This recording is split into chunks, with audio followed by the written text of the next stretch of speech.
All right, we are live. Hi, everyone. I wanted to introduce you to Kimberly Hunt. She's a professional editor and owner of Revision Division. Thank you for joining me, Kimberly. Thank you so much for doing this, Annie. I'm so excited and I can't wait to talk to everybody about book editing. I can't wait either. I'm so excited. So before we go into the questions, I wanted to talk about how Kimberly and I met. So we met on Critique Match, and she beta read my novel, and she did a phenomenal job. And I just couldn't get her out of my mind. I was like, oh my gosh, she did so great.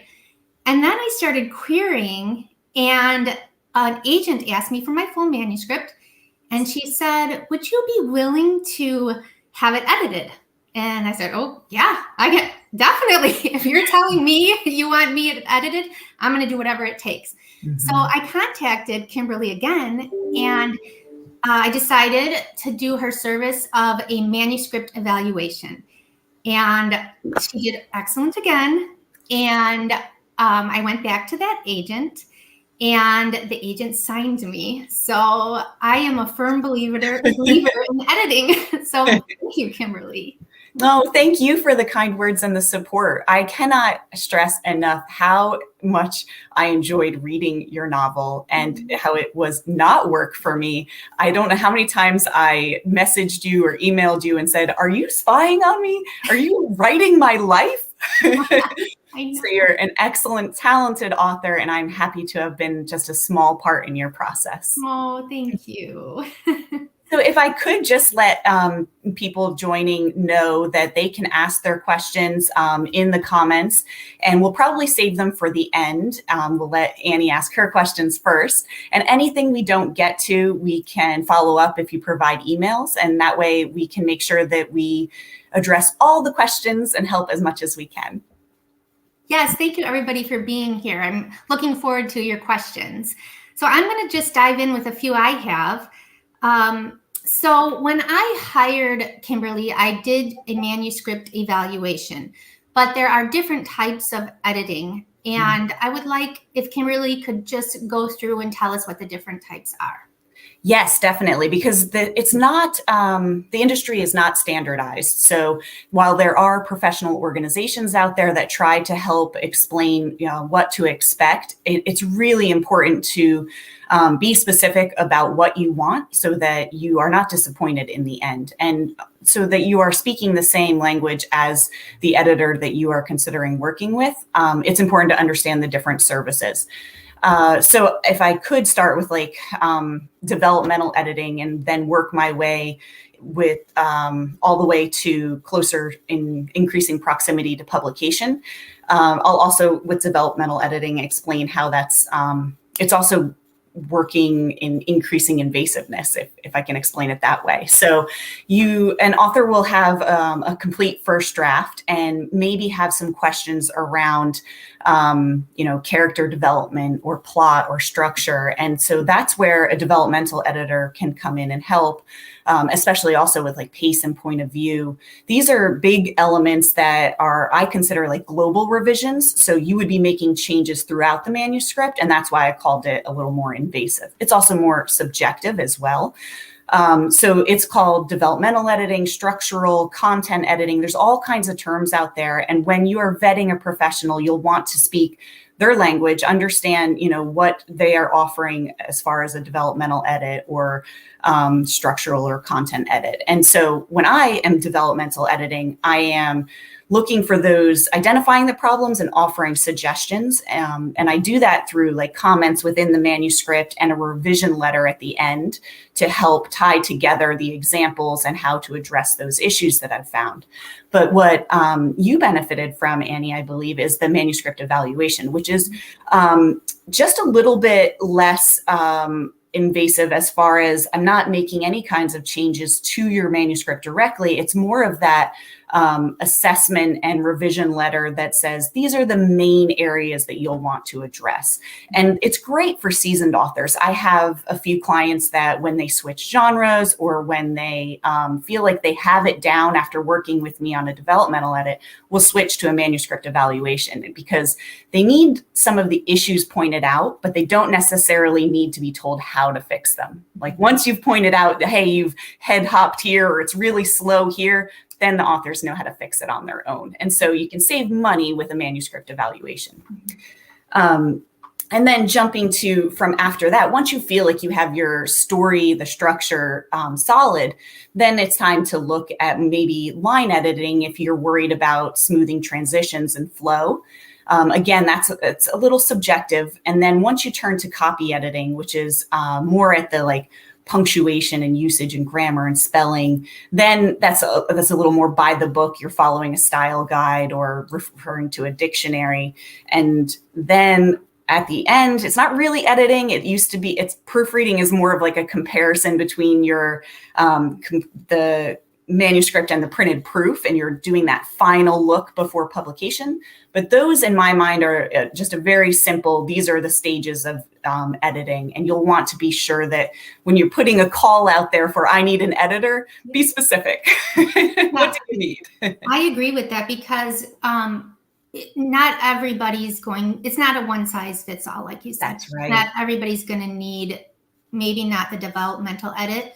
But I do think everybody does need the last proofreading. Yeah. That is very important. It is, because this is a business. I mean, you should be treating your work as a business. You want to represent yourself as a professional and, catch as many flaws as you can. Yep, exactly. So that leads me to my next question. Can you explain the most common errors you're seeing in that when writers give you a manuscript? Absolutely. This is you'll have to slow me down or stop me if I go on and on, because it's funny. I think half of my posts and tweets are about what I see over and over again. So this is where the real value comes in. As far as structure, so whether you're following an outline or using methods like a hero's journey or beats, whatever your style is, you still need a beginning, a middle, and an end. And so it's important in the beginning with that opening that you have a fantastic first line, that you really, really hook the reader to keep going. An intriguing introduction to your main character is essential. You want to give the basics of the time and place, like give the setting so that we kind of orient the reader for where they are. And then you must have some sort of build a foundation for the upcoming conflict. So whether it's like the big conflict, the theme of the book, or just something that maybe kind of refers to what would be coming up, it's important to have all of that in the opening. And then again, with structure, you want to avoid the saggy middle. You want to increase those complications, raise the stakes, challenge the main character so that you can show growth by the end. And then speaking of the end with resolutions, I think the common feedback I give about endings are, okay, you rushed it. You're trying to tie it up too tight, make it tidy, and tie it up too fast, and the reader's going to feel a little shortchanged. And you want to make it relevant. You don't want to just kind of ramble off into what happened here. And that happens when there's not an outline. That sometimes the resolution doesn't really reflect what we've built up to. Yes. And then you want to avoid introducing new characters or coincidences too close to the end. And if you are ending in a cliffhanger, prepare the reader for that. So it's understandable if you've got, a series planned, but you have to give some sort of satisfaction and still hook them for the next book.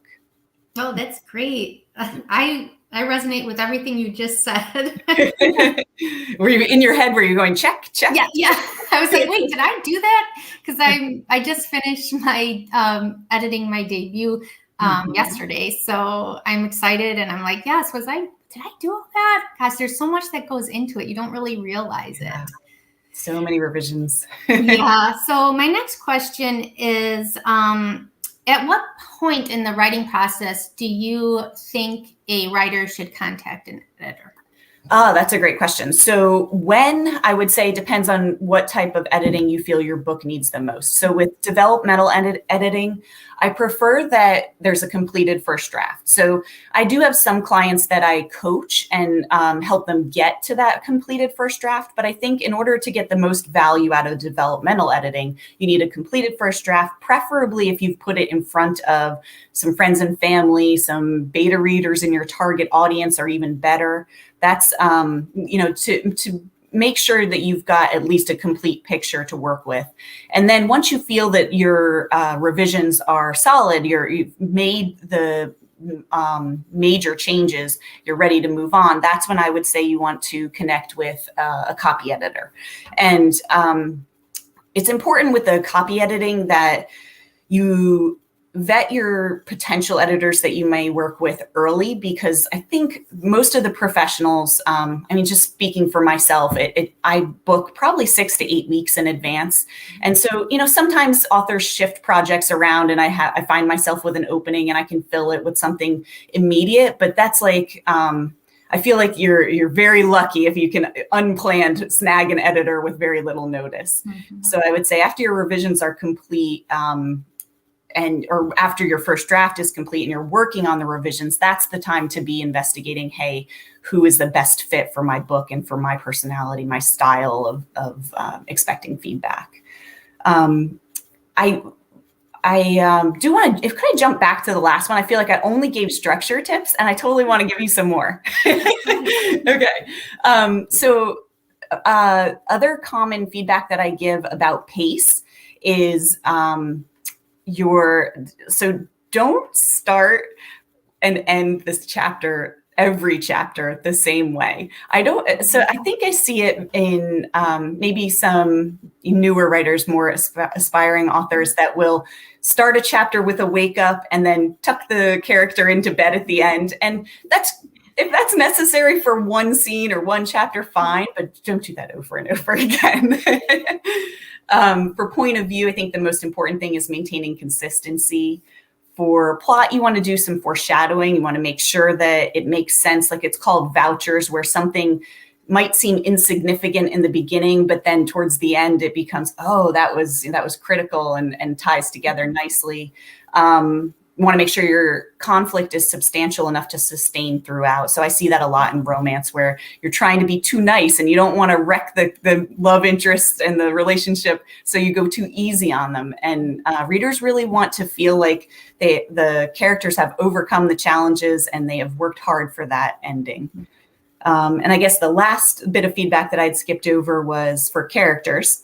I definitely know this one will resonate with you because you were concerned about it, but you nailed it. You got there.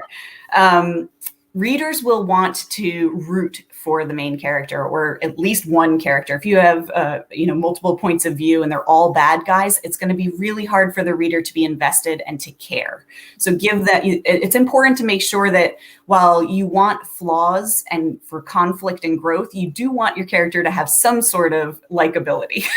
Yeah. Oh yeah, I had to go back and make my character likable because she's turning out to be a jerk. So I did go back and I was trying to make it funny, but I needed to make her a little bit nicer. Soften it up here and there. Yeah. The other thing that you said that I resonated with was putting your characters to sleep at the end of the chapters. And mm-hmm. I don't know if I did that so much in this current book, but not that I recall. Yeah, the prior book that I wrote, I did that a lot. And I was like, man, she goes to bed a lot. And but what I liked that you did with my manuscript is you're like, don't end a chapter so tidy all the time. And mm-hmm. I was doing that a lot. Where, okay, so you ended that so nicely. Now, why do I want to turn the page? Right. And I think that is such good advice. You always want to end so that people keep turning to read the next chapter. That's right. You want those reviews to come in that say, you kept me up all night. And you do that with like uncertainty or a question or something at risk.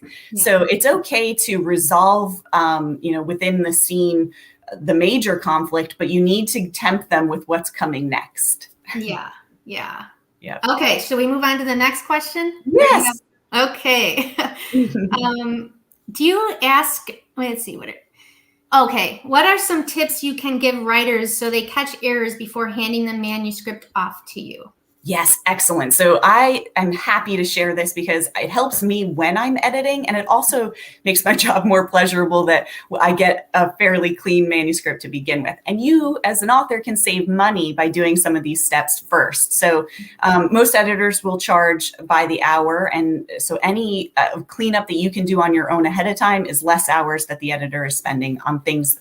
Give them the you clean up the simple things and give them the complex things to work through. So I would say my most favorite tip for kind of self-editing before working with a professional would be to read aloud. So you can read aloud your manuscript to yourself. You can read it to someone else. You can use words read aloud functionality. And what this will do, it will highlight awkward sentences, missed words. If you have words in there that were misspelled, and so it's going to pronounce it, and you're going to be like, that's not what I meant. So it catches a lot, and it's great. I use it. So I'll do when I do my editing passes, I will do a visual where I read and take notes, and I will do an audio where I listen to it. And then most of the time there's another pass in there that's like one's reading and just taking notes, and the next one's coming in and kind of offering suggestions and problem solving. Audio is the last one I do. Mm-hmm. And I can't stress it enough how many times it's saved me, because I'm like, oh my goodness, I missed that. Yes. Yes. And I'm so glad that I do it. Every time that I find something, I'm like, oh, it's so worth it to spend the time. You know, it's so funny you say that, because this past week I had finished up my revisions, mm-hmm. and then I spent, I think it was 3 days, reading out loud my mm-hmm. manuscript. And I thought, okay, I was done with my revisions. Oh, this is great. I'm like, I think I caught everything. No way. You will not believe how many tabs I had, because when I was reading it out loud, I saw some double words. Like I said, make in this sentence, and then the next sentence I said, make again. And I don't like to repeat words. Right. After each other. Yeah. Or I said cheer, and I'm like, she cheers a lot. Oh my God. You just catch all of these things that you don't realize when you're just you're not reading it out loud. I subscribe to that as reading it out loud. Now I tried to use it on my Microsoft, and I think it sounds kind of like a robot, right? Oh yeah, it does. It definitely, it's not engaging. And so you have to pay attention. Like, it's easy to, if you're going to multitask, then tune it out, and that doesn't do any good. Yeah.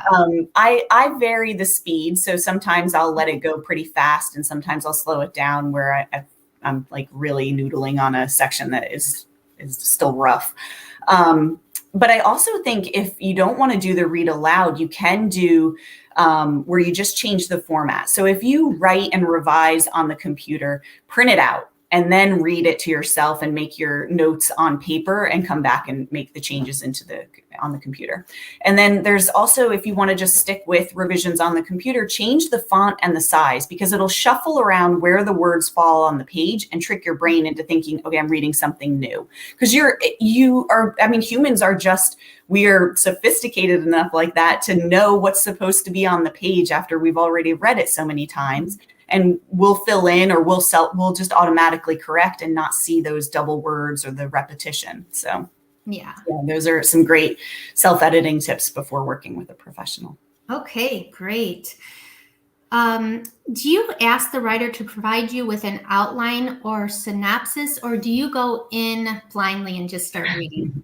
Both, unfortunately. I love to ask, though. I ask every time. Sometimes I'm lucky and I will get an outline, a synopsis. I've received one author I worked with. She had like her whole a binder of like what had inspired the book and the plot and the whole. This is like my character sheets and what they look like and what they act like. And so the more that you have, the better. It's fantastic. And what I will do is I will use those tools to, as a guide of, this is what we intended when we set out to write, and then compare that to, what is the final manuscript, and is there anywhere that, it kind of strayed, and it's okay. I mean, it's great to write an outline and still veer from that when inspiration strikes, but it is helpful to have those tools, especially with developmental editing.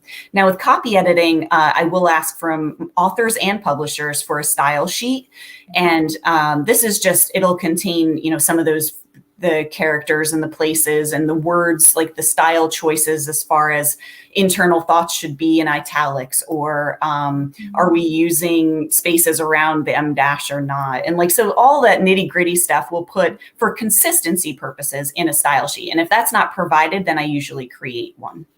Okay, that's good to know. I know there's a lot of talk of writers who are plotters and pantsters. And so I think pantsters are a little bit more leery to be like, oh gosh, I have to provide an outline now. And actually, I'm a little bit of both. I have like a rough outline, but now I'm starting to do detailed outlines. It's making the process so much easier for me.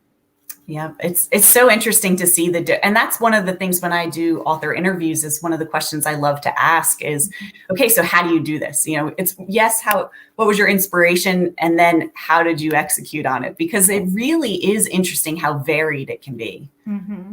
Yes, there's no standard for writing your manuscript either. Not at all. Okay, why do you think writers need an editor? Oh, this is such a good question. So as I mentioned just a little bit ago, your brain is just trained to see what should be there. And you're so close to it, from a developmental standpoint, you're so close to the story that it's hard to see, and sometimes attached to the words, it's hard to see what's not working for flow, or which transitions are rough. So from a developmental standpoint, I think it's a matter of, you know, seeing is it the forest for the trees, or whichever? I always get the cliches messed up, but but it's hard to see and detach from the story. And then from a copy editing standpoint, like I said, that you're already expecting and correcting, and so you need fresh eyes, and that's what an editor can provide. And now the difference between just your neighbor who was an English teacher and her fresh eyes versus an editor is that we have a lot of tools and macros, and we've been doing it over and over for different books so much that we're fast at it. So we're fast and thorough, and just there, with a professional, there's such a difference in the degree. And I will say that every level, like, use them all to your advantage. So yes, have the neighbor read if they want to read your manuscript, but still work with a professional to make sure that in the end you're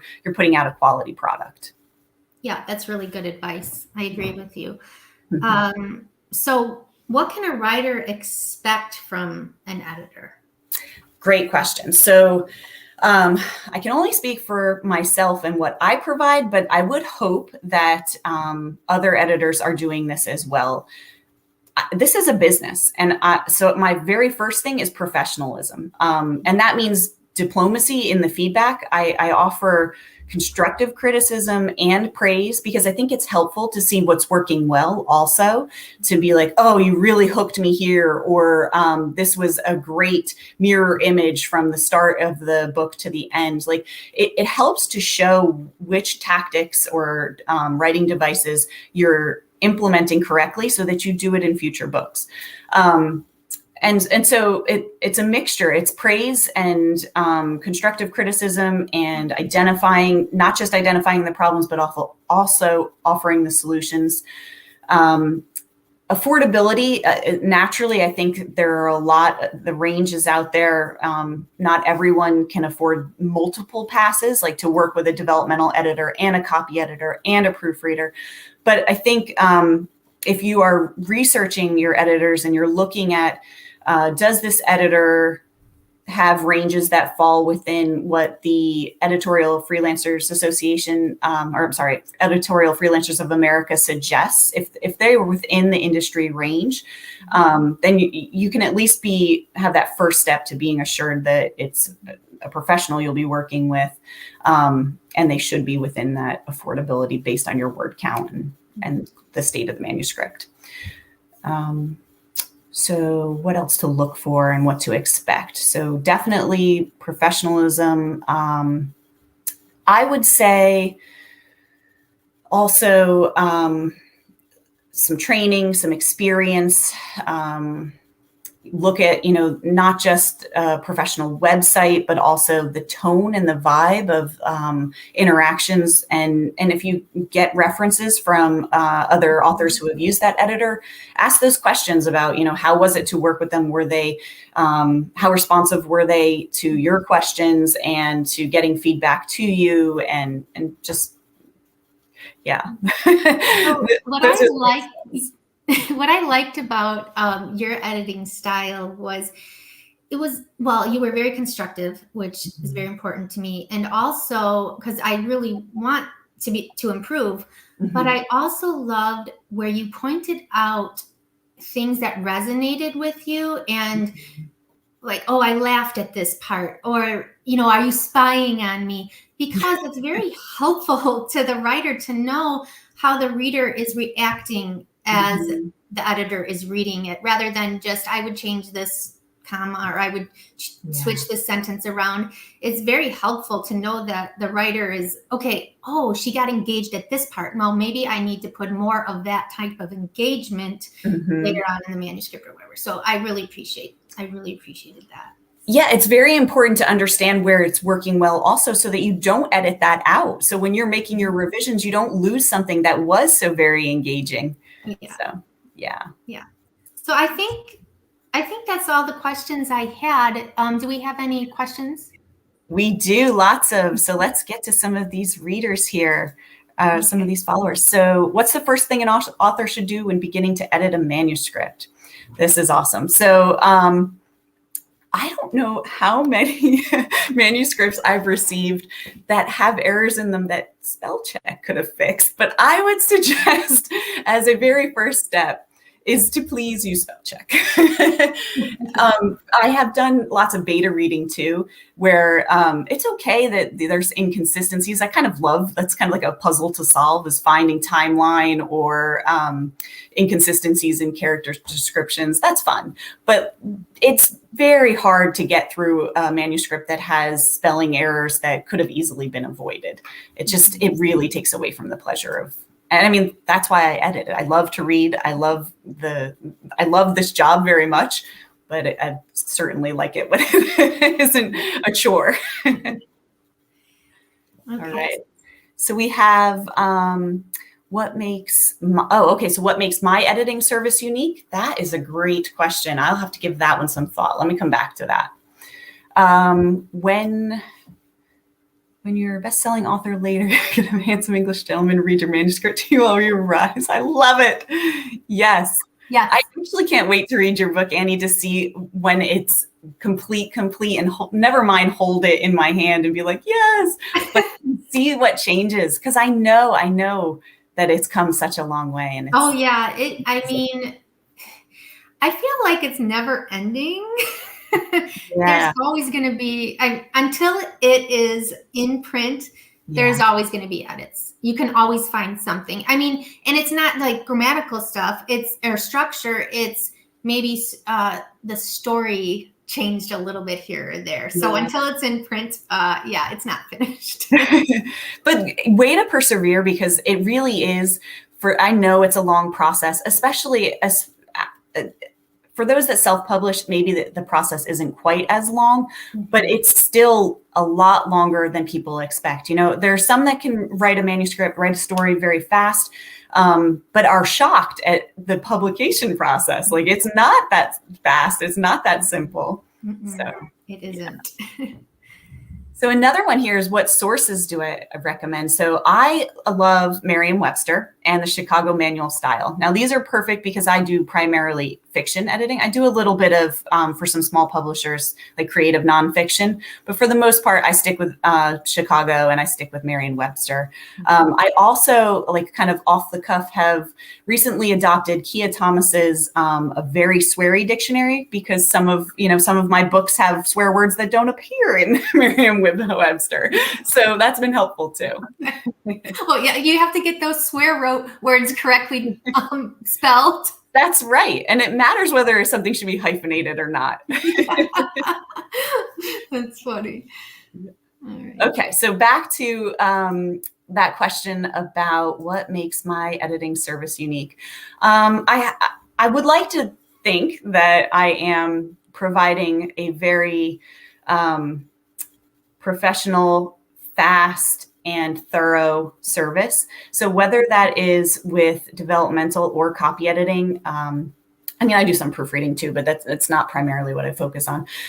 I am putting in the time to do the multiple rounds. I am not just using software. As I said, I do multiple reads manually myself. I do put it through macros to find the little, extra spaces, or, sometimes after a period, that old habit to die hard of hitting 2 spaces.